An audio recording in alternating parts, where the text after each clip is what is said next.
People can retire early with over $100,000 in income per year while paying $0 in taxes, and that's without cheating.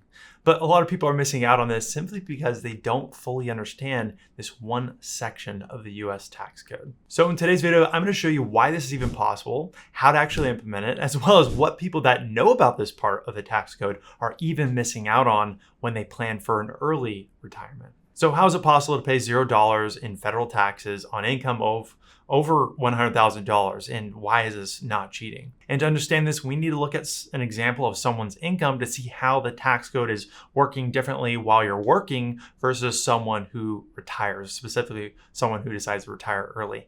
Of course, the information and the names are redacted for privacy, but what you're looking at on my screen is essentially a summary and breakdown of someone's tax situation while they are working. And you can see that Bob and Debbie here, who aren't real names, are both age 60, have total income of around $100,000. Again, really simple using basic numbers here. $90,000 is coming from Bob's work, W-2, and then we have about $10,000 in qualified dividends. And after they take the standard deduction, about $29,000, because they're married filing jointly, the income that is taxable to the IRS is going to be $70,800. And since they fall in the 12% bracket here based on their income, their total federal tax they will have to pay is $6,800.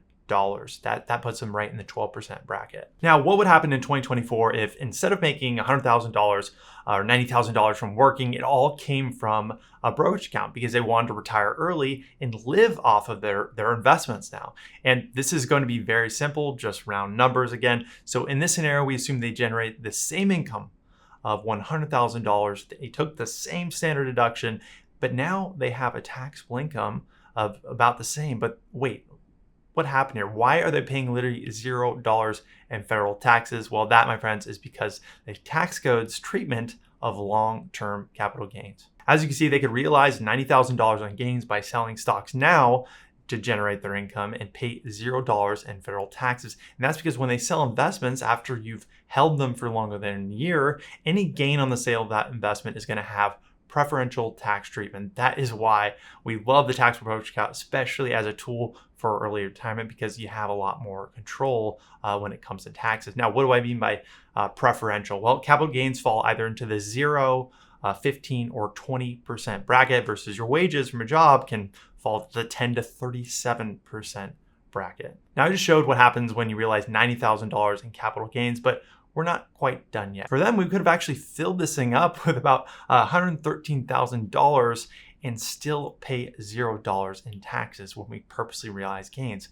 And this is a strategy we use for clients, and it's called tax gain harvesting. It's when we purposely sell a long-term gain asset at a time that is most advantageous for your tax bracket. Like, for example, if you're in that 0% capital gains bracket, and we're going to talk a little bit more about what to think about later, especially when it comes into early retirement. But if you're watching this, you probably more realistically have an IRA or a 401k that also makes up your retirement picture. You can also potentially do a mix of the two, where you take your IRA distribution, of course, assuming you're over the age 59 and a half, or a 401k distribution if you are eligible for the rule of 55, up to the standard deduction here for this example of $29,200, and then the rest we fill up with capital gains. So there you have it. That is how the capital gain tax code works. But in order to put yourself in a position to take advantage of this, you really need to know how to do these 3 simple steps. Number 1, before all else, if you are taking income while taking advantage of this, can your portfolio handle whatever withdrawal you're taking when you do retire early? I do a lot of videos on withdrawing money when you retire early. So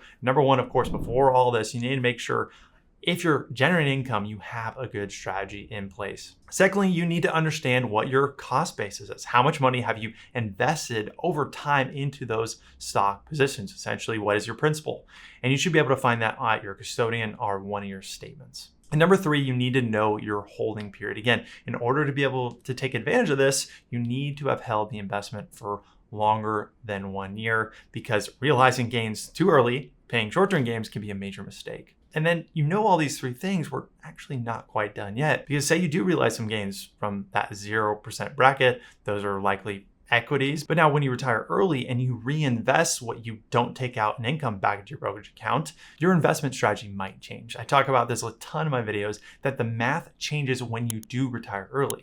Sure, an equity strategy can average maybe 8, 9, 10% per year, but what is that worth if you run out of money or have to go back to work? I get this question a lot, but investing in a concentrated stock position or just something that's very S&P 500 concentrated might be fine for someone while they're working. But again, the math changes when now you're starting to generate income for a very long period of time. If I were to retire early and the US stock market has a big recession, I would not want to be solely living on something that is purely an S&P 500 index because we know it's going to have some volatility.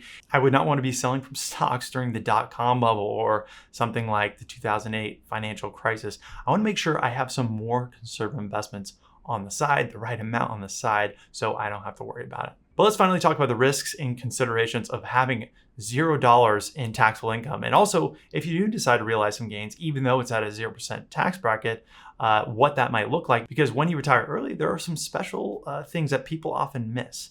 And the first one is that if you're on Obamacare insurance, your premium cost will be determined by your modified adjusted gross income. So what exactly does that include? That's going to include retirement account income, interest, dividends, even tax exempt interest, and of course, capital gains, right? Capital gains will create sort of a phantom tax for those that are actually eligible for subsidies. All that is counted for what they determine any sort of subsidies you receive.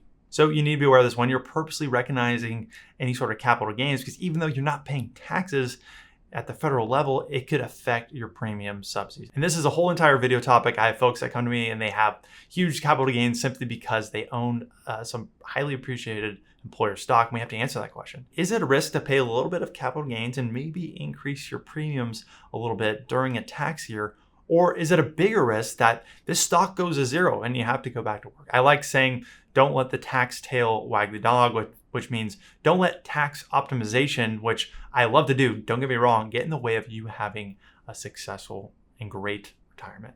Secondly, you need to be aware that you can keep income really, really low during those first years of early retirement and live off your brokerage account and pay very little in health insurance premiums. And we just went through how you can literally pay $0 in taxes, but paying $0 in taxes may make you feel all warm and fuzzy inside right now, but this might be a problem for some of you because you have a larger IRA or 401k, and basically it's a debt owned to the government. A lot of people I work with, they're married and they have a joint bank account. What your IRA is, it's a joint bank account with the IRS. It's like an IOU. So because we don't know how much Uncle Sam will want once you reach RMD age, and your accounts hopefully are growing and investing for your future, the IRS is going to get their portion, especially if you wait. But what we do know is that by converting dollars, you're in control of the taxes and not them. Now, for many people, you don't want to wait until age 73 by converting. What you can do is take control of your taxes. You can do some small Roth conversions over time, which have the potential to save a whole lot in taxes. But 95% of people who retire early end up paying more in tax than they need to because they don't know about this. And it's something that I call the early retirement tax trifecta. And for many people, if they don't take advantage of some of these opportunities, it could cost you tens or even hundreds of thousands of dollars in taxes. I made a video on how you can actually take advantage of this, and you should definitely watch this by clicking right here. Again, this is Matt. I'm a certified financial planner and advisor over at One Degree Advisors. If you'd like to talk to me or someone on my team about your financial plan, you can click the link in the description and we would love to talk to you. Thanks for watching, and I will catch you guys on the next one.